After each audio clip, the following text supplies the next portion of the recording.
Bismillahirrahmanirrahim. Assalamualaikum warahmatullahi wabarakatuh. Syukur alhamdulillah kita bisa berjumpa lagi di channel ini. Sholawat dan salam selalu dan tetap tercurahkan kepada junjungan kita Nabi besar Muhammad sallallahu alaihi wasallam. Allahumma sholli ala sayyidina Muhammad wa ala ali sayyidina Muhammad. Harapan dan doa saya semoga saudaraku semuanya selalu diberikan kesehatan, dilapangkan rezekinya, diampuni dosa-dosanya, dan dipanjangkan umurnya. Amin ya rabbal alamin. Sahabat beriman yang dirahmati Allah, ada sebuah maksiat yang banyak dilakukan oleh manusia, yang kebanyakan mereka tidak menyadari perbuatan ini dapat meruntuhkan semua ibadahnya, dapat tertolak semua ibadahnya kepada Allah Subhanahu wa Ta'ala. Walaupun dia seorang ahli ibadah sekalipun, ahli zikir, ahli puasa, ahli tahajud, akan tetapi kalau dia melakukan perbuatan ini, ibadahnya tidak diterima oleh Allah Subhanahu wa Ta'ala. Bahkan dia selalu di dalam murkanya Allah dan murkanya Rasulullah. Sebagaimana yang terdapat dalam kitab Al-Jauharul Mauhub wa Mumbahjatul Qulub, karya Allamah Syekh Ali bin Abdul Rahman Al-Kalantani rahimahullah, pada halaman 157. Di masa kenabian Nabi Muhammad sallallahu alaihi wasallam, dulu ada seorang laki bernama Alqamah. Dia seorang yang rajin dalam masalah ibadah sholat, puasa dan sedekah. Namun suatu waktu dia jatuh sakit yang teramat parah, tepatnya dalam keadaan sakaratul maut. Namun entah kenapa Alqamah yang taat itu kesulitan untuk melafalkan kalimat La ilaha illallah. Hingga sang istri meminta tolong pada seseorang untuk menemui Rasulullah, untuk menyampaikan pesan tentang keadaan suaminya pada Rasulullah Sallallahu Alaihi Wasallam. Nabi pun mengutus Bilal, Ali, Salman, dan Ammar radhiyallahu anhu untuk datang ke rumah Alqamah. Di sana mereka menyaksikan betapa Alqamah dalam keadaan yang memprihatinkan.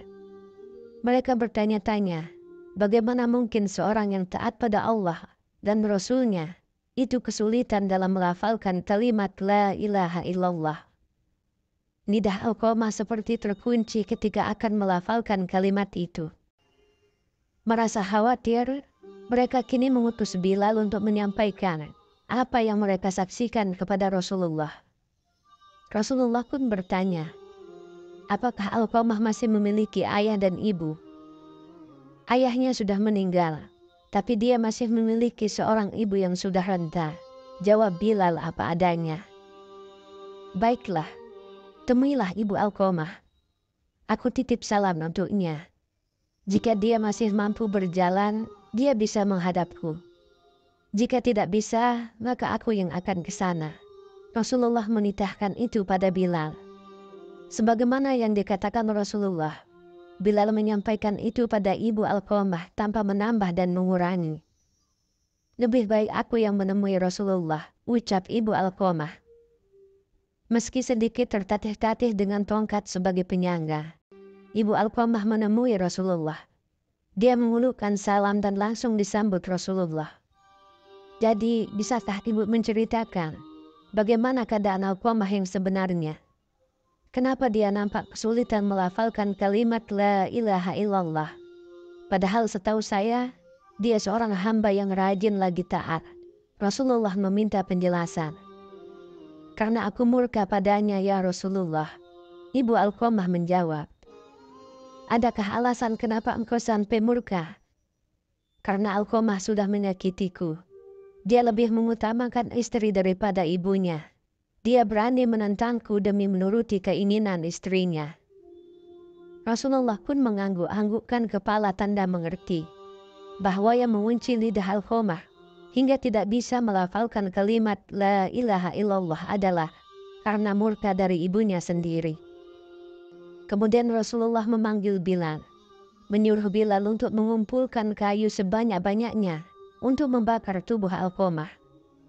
Ya Rasulullah, Kenapa engkau mau membakar putraku di depan mataku? Bagaimana perasaanku nanti?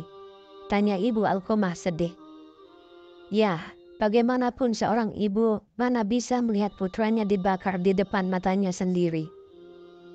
Wahai ibu Alqamah, sejatinya siksa Allah nanti di akhirat akan lebih kejam. Segala amal yang dilakukannya selama ini tidak dapat diterima oleh Allah karena terhalang akan siksamu. Kebajikan yang dilakukan jadi tidak berguna dan tak bisa membantu selamat dari api neraka. Rasulullah menjelaskan, jika engkau ingin putramu selamat dari api neraka, engkau harus merelakan apa yang telah Alqamah lakukan. Baiklah Rasulullah, aku akan memaafkan putraku.